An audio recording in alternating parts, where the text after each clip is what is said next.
पातूर तालुक्यातील मळसूर गावात रात्रीच्या वेळी घरगुती मीटर रीडिंग घेत असल्याचा प्रकार समोर आला आहे। रात्री 9:15 वाजता सूर्यवंशी नावाचे व्यक्ती महावितरणाचं ओळखपत्र घालून घरोघरी जात असल्याचं नागरिकांच्या निदर्शनास आलं। या व्यक्तीकडून रात्रीच्या वेळी मीटर रीडिंग का घेतलं जात होतं याबाबत नागरिकांमध्ये चर्चा सुरू झाली आहे।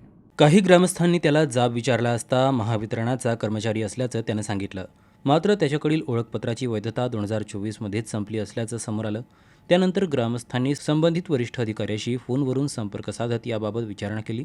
त्यावेळी महावितरणकडून मीटर रिडिंगचे काम केवळ सायंकाळी 5 वाजेपर्यंत केले जाते असे सांगण्यात आले। त्यामुळे रात्रीच्या वेळी मीटर रिडिंग घेणारा हा व्यक्ती नेमका कोण असा सवाल उपस्थित होत आहे।